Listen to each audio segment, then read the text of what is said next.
마가복음 1장 우리 14절부터 20절까지 보겠습니다.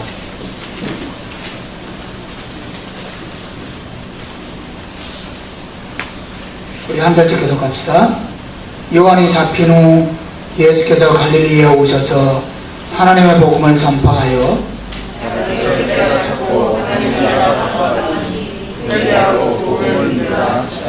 갈릴리의 변으로 지나가시다가 시몬과 그 형제 안드레가 바다에 그물을 던지는 것을 보시니 저희는 어부라.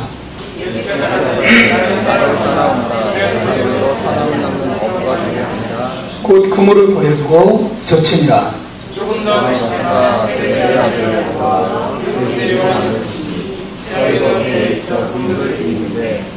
곧 부르시니 가지요. 곧 부르시니 그 아비 세베대를 사꾼들과 함께 배에 버려두고 예수를 따라가니라. 아멘. 여러분들 하나님께 제가 어떤 영상을 본 적이 있어요. 어떤 화가가 그림을 그리는 영상인데요, 스튜디오에 나와서 많은 사람들 앞에서 그림을 막 그리는 거예요. 근데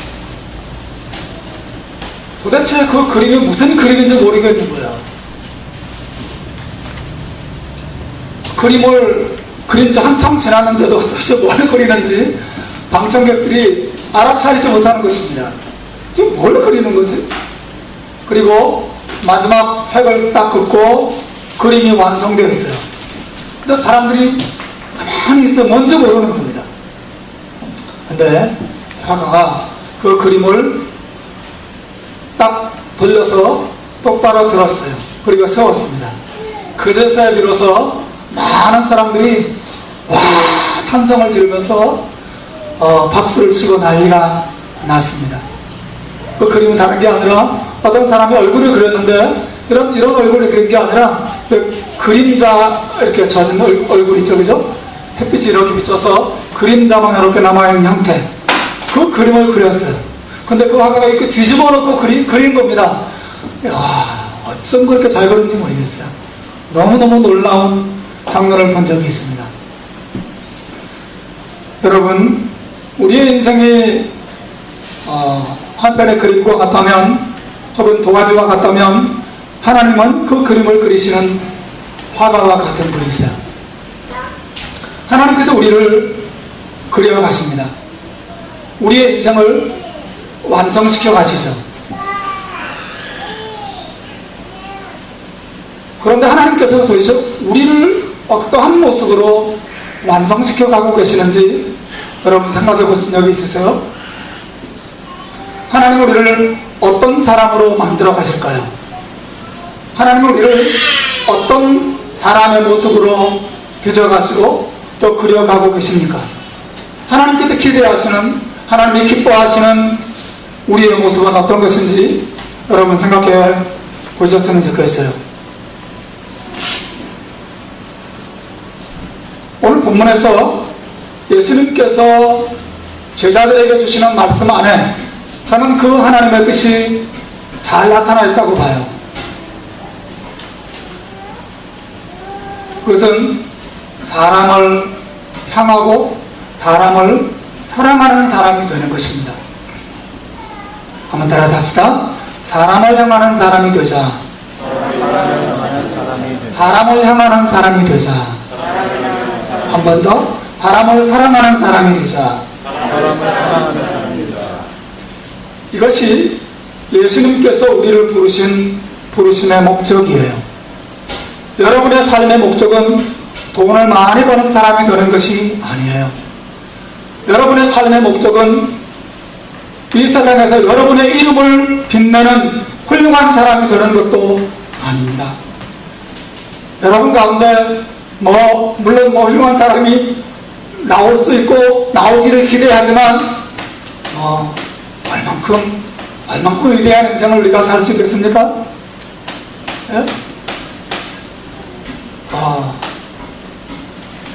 우리가 돈을 벌면 얼마나 벌 것이고 또 높이 올라가면 얼마나 올라가겠어요.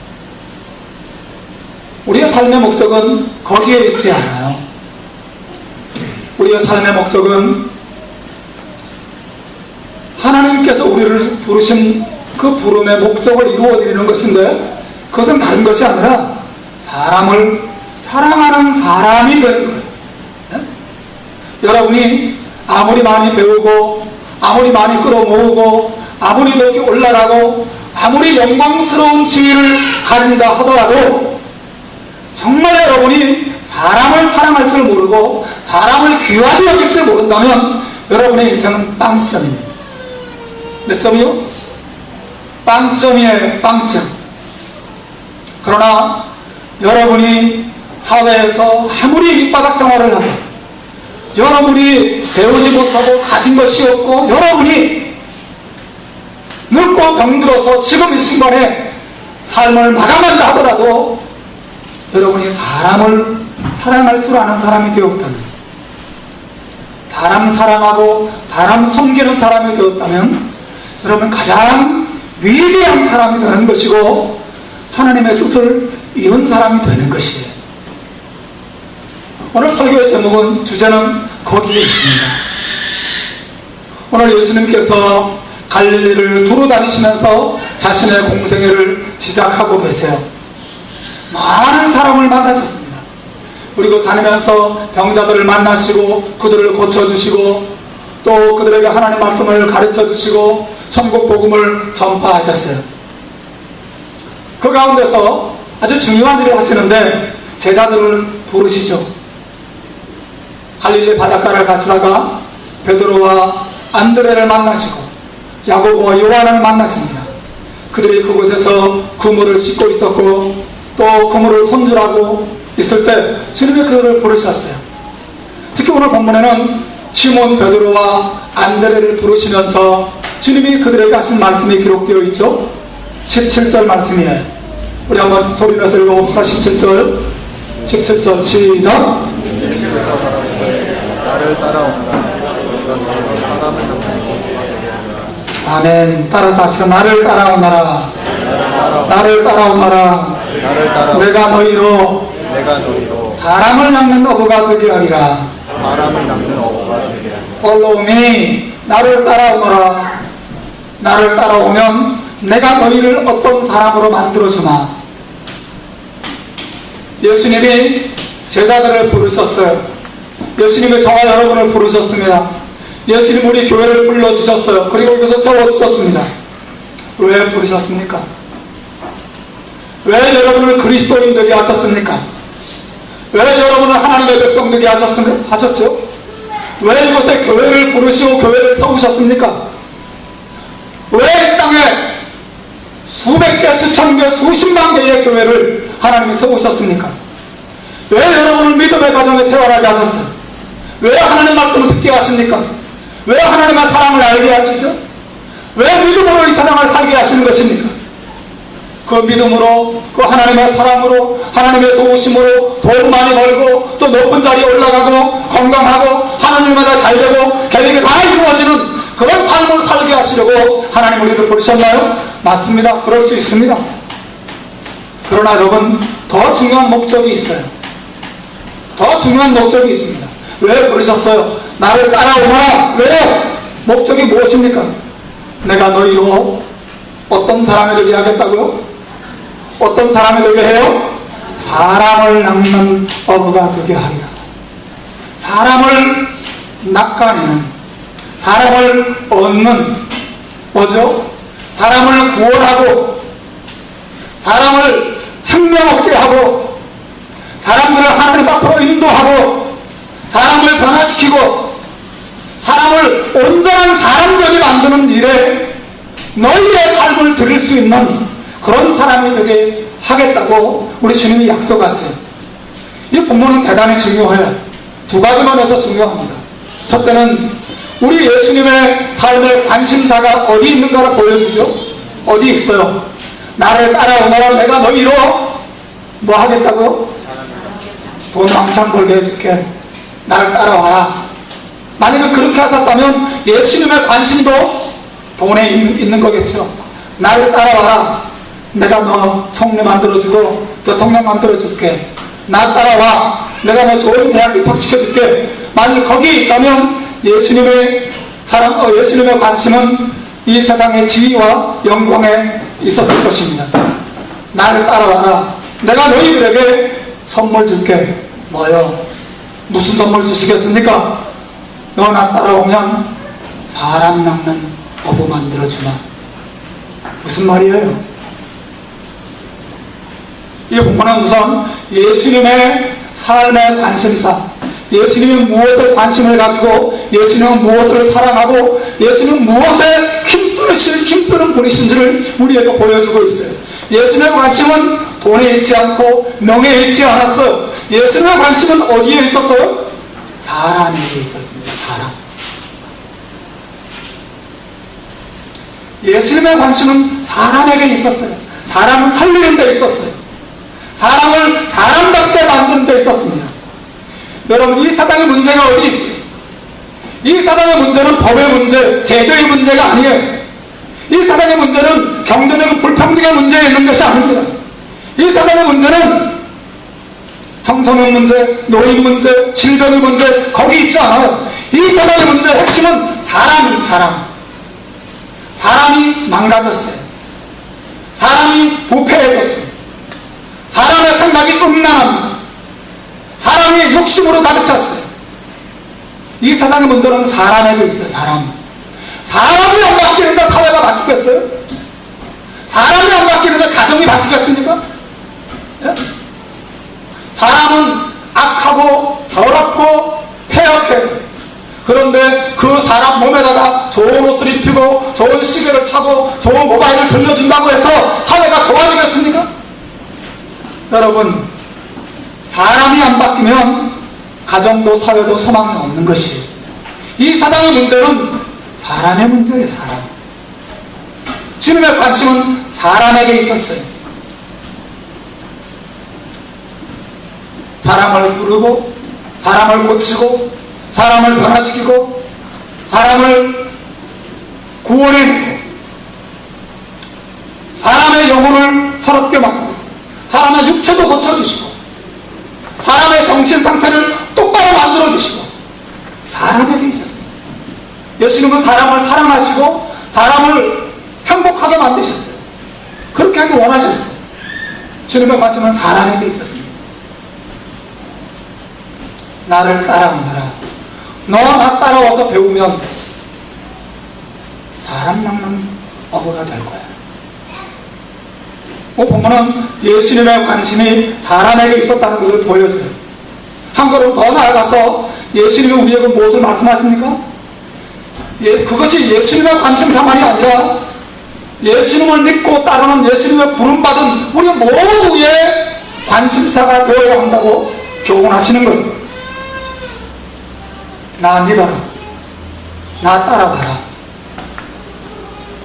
나 믿고 따라오면 너도 나처럼 만들어주마. 예수님의 계획입니다. 오늘날 많은 신자들이 사람에게 별로 관심이 없는 것 같아요. 사람들의 관심은 기껏해야 자기와 자기 자식들에게 관심이 있어요. 그것조차도 사실 온전하지 않은 것인데, 여러분의 삶의 목적이 이것인지 한번 돌아보십시오. 여러분의 삶의 목적이 무엇인가요? 여러분의 삶의 목적도 사람을 낚는 어부가 되는 것인가요? 여러분, 예수님을 따라다니면서 사람을 낚는, 사람을 구원하고 사람에게 생명을 주고 예수님 때문에, 하나님 때문에 한 사람을 변화시켜서 행복한 사람으로 만들어주는 것이 여러분의 삶의 목적이 맞나요? 그렇습니까? 여러분, 그 목적을 위해서 돈 벌고 그 목적을 위해서 공부하고 그 목적을 위해서 교회 나오고 있나요? 여러분, 예수님 따르면서 어떤 사람이 되어가고 있습니까? 어떤 사람이 되기 원하세요? 우리 주님이 나를 따라와라. 내가 너희로 사람을 낚는 어부가 되게 하겠다고 말씀하세요.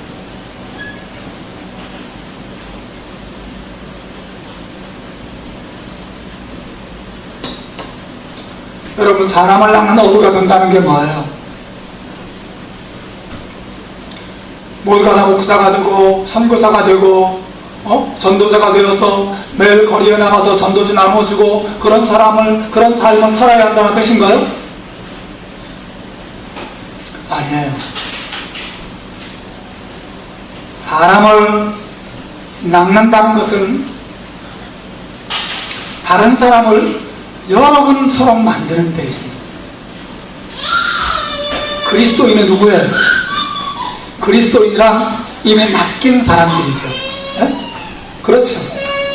하나님께서, 아니 예수님께서 하나님의 말씀을 통해서 우리에게 그물을 던지시고 우리를 낚아주셨어요. 우리를 하나님의 자녀와 하나님의 백성이 되게 하신 것이, 여러분은 하나님의 사랑이라고 하는 미끼에 걸려들어서 이 하나님의 은혜의 자리에, 하나님의 어장 안에 들어온 사람들이, 여러분은 낚인 사람들이죠. 그렇지 않습니까? 낚는다는 말을 젊은이들이 별로 좀 안 좋게 쓰잖아요. 그래서 야 우리 낚시 가자. 우리 젊은이들이 아가씨 낚시 다니잖아요. 우리 낚시 한번 가자. 쇼핑센터 가서 커피숍에 앉아서 예쁜 아가씨를 보면 가서 이제 밑밥을 던지면서 유혹을 하죠. 낚아 올려요. 오늘 나 하나 낚았어. 그렇게 말하곤 합니다. 낚는다는 거 말이죠. 오늘 예수님은 영적인 의미로 이 말씀을 하시는 거예요. 그렇죠? 누군가 어떤 목사님이든 전사님이든 어떤 책이든 누군가 무엇인가가 여러분의 마음에 은혜의 미끼를 던지고 이곳에 생명이 있구나, 이곳에 내 삶의 행복이 있겠구나 생각해서 여러분이 그 복음의 미끼를 물은 사람들이에요. 그래서 낚였어요. 여러분 하나님의 백성이 되고 하나님의 자녀가 된 것이